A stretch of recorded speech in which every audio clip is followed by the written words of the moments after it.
Alright, so you're thinking about buying your first motorcycle. I get it. You've been watching a ton of videos, scrolling through bikes online, and you could already feel it, that pull, that thing that makes you want to just twist the throttle and go. There's absolutely nothing like it.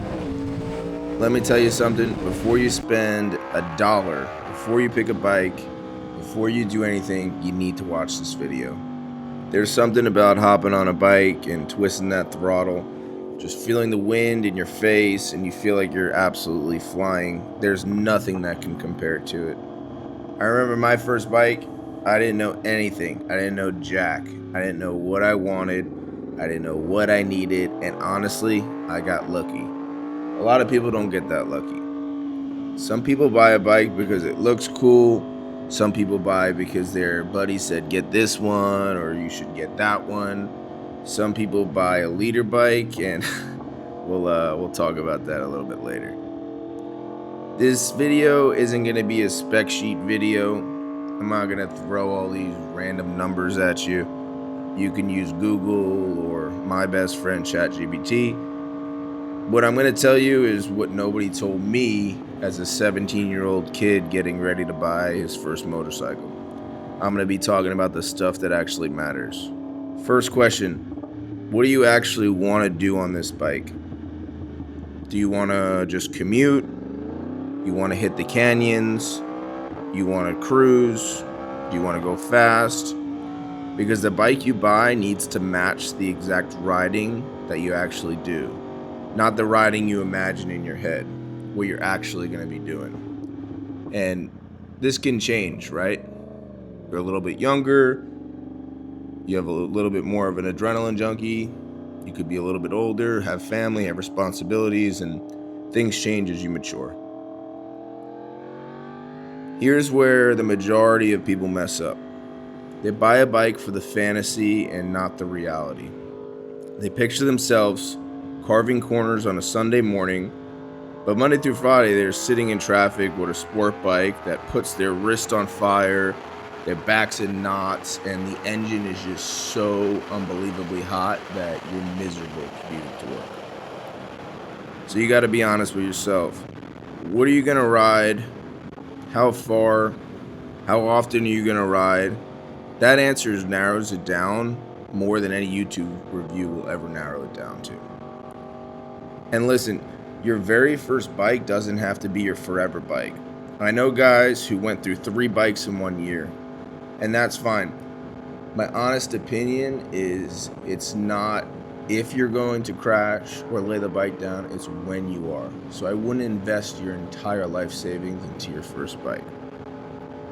But you got to get something that fits where you are now, not where you think you'll be in 2 years. Because trust me, you're going to get tired of that thing. You're going to outgrow it. You're going to want something new. All right, let's talk about the big one. A lot of people are going to say, do not buy a leader bike for your first bike. I'm going to go against the grain for this one. And let me tell you why. Just hear me out. If you have the discipline and you're able to respect the machine and you have an understanding of the mechanics on how the machine works and how to shift through gears and proper throttle position and how to be smooth with the throttle, and you understand how the machine works and you're not immature and you're disciplined and you can respect that machine, I honestly think you can buy a 600, a 675, a 750, or even 1,000 for your first bike. A lot of these newer 1000s, even though they got a ton of power, there's a lot of electronics on them that kind of help you, such as ABS and traction control, and they have different modes, such as like 1, 2, and 3, or A, B, and C mode, where you can kind of reduce the power. Right? Now, do I recommend buying an expensive leader bike for your first bike with all these bells and whistles? Probably not. And the reason being is, like I said previously, it's not if you lay it down, it's when you lay it down. You're going to lay it down, you're going to drop it, you're going to crash, you're going to tip it over, and those bikes get real expensive to fix. So, but that's just addressing the elephant in the room. and stating I go against the grain, and I honestly believe with the proper mindset and skill base, you can buy a leader bike for your first bike, and you will most likely not get tired of that bike. But I also agree that the 600 and the thousands, these bikes, you got to be a little bit more skilled, right, to hop onto.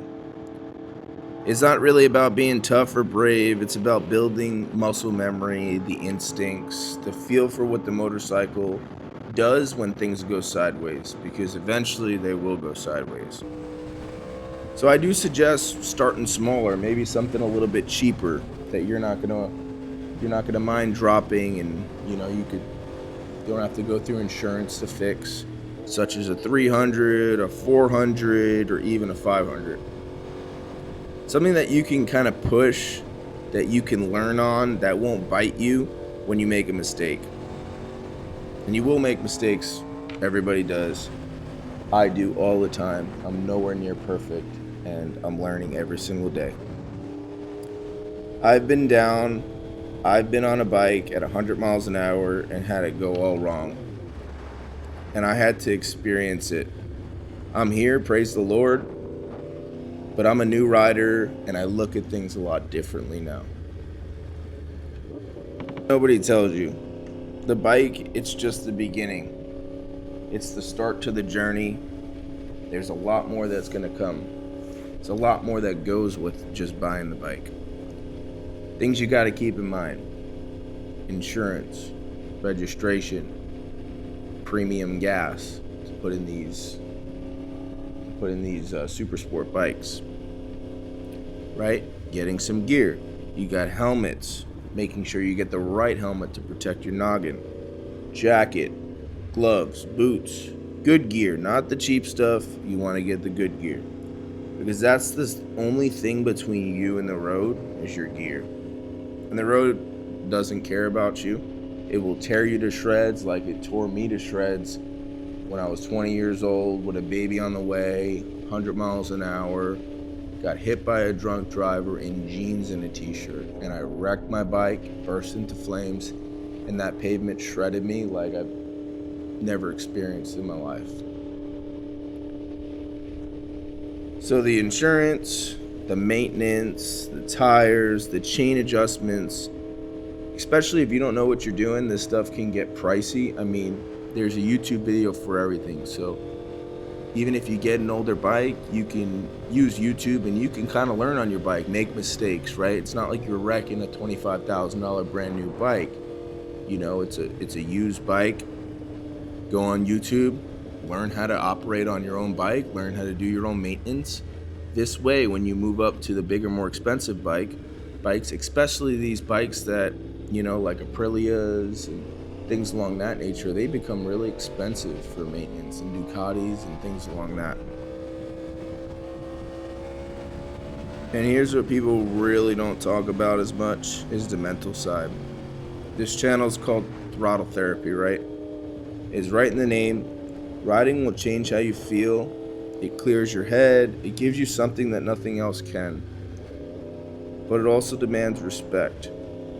You have to be honest about where your head's at every time you swing a leg over that bike. You don't want to ride out of anger or whatever the case may be, because you don't want to do something impulsive that can change your life and the loved ones that you love, their lives as well, forever. You don't know anyone's story. Everyone struggles. And when you're on a bike, your state of mind matters. If you're angry, distracted, trying to prove something, that's when things really go bad. So used or new? Honestly, for your first bike, I'd say used. Yeah, you may not get all the crazy new electronics for these brand new bikes, but you're gonna drop it maybe in a parking lot, maybe at a light, maybe messing around with your buddies. You might just tip it off the stand. Everyone does. And it hurts a lot less when it's already got a couple scratches on the tank. But here's the thing. If you buy used, bring someone who knows bikes and have them check it out.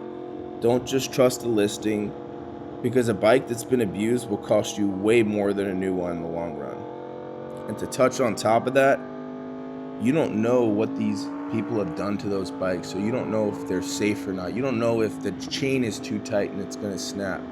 You don't know if they didn't tighten down the bolts on the bike, and you're going to have some loose wheels or whatever the case may be. So you got to make sure you bring someone with you, and you can't trust what they say. Oh, I've done the maintenance, I've done X, Y, and Z. If they don't have the paperwork to prove it, I suggest you bring that bike home, you do a once over, you change your fluids, no matter if they said they did it yesterday or the day before, because you really don't know. You can't trust people. And that first ride, let me tell you, your first real ride, I remember mine, I didn't want to get off the bike. I rode with my friends who've been riding for a little while, and they're like, dude, we're tired, we want to eat. I didn't even want to eat food. I just wanted to stay on that bike forever. That moment, that's the one. That's the one that hooks you, and that's the one that makes you understand why we all do this, the moto community. Whether it's dirt bikes, street bikes, Harleys, go-karts, pit bikes. When you're on those things and you twist the throttle, I swear, there's nothing like it. And you've either experienced it in some way, shape, or form, or you're going to experience it. You just twist in that throttle, and you just really learn to appreciate the things around you, such as how beautiful the day is, beautiful your bike is, how great life is, and how grateful you are. Look, try and do the things the right way. You can still have fun and do things the right way. That's my opinion. Take that MSF course, wear your gear, start on a bike you can handle, and just build yourself up slow. Don't let anyone pressure you into something that you're really not ready for, and you don't have to keep up with those individuals on leader bikes who are driving in a straight line at 180 miles an hour. You got nothing to prove. You got people who love you, right? Riding isn't about being the fastest or having the biggest bike. It's about the feeling of the wind, the freedom, the escape. That's throttle therapy. If you do it right, you get to keep doing it for a long time. If you do it wrong, you might not get a second chance. I don't say that to scare you. I say it because I care. I've seen it and I've lived through it. If you guys are thinking about getting your first bike, drop a comment and let me know what you're looking at. I'll help you guys out. I don't know it all. I do have about 10 years of riding experience. I really don't know it all. I'll never know it all. I'm very humbled to say that there's always people better, and I'm always learning every single day.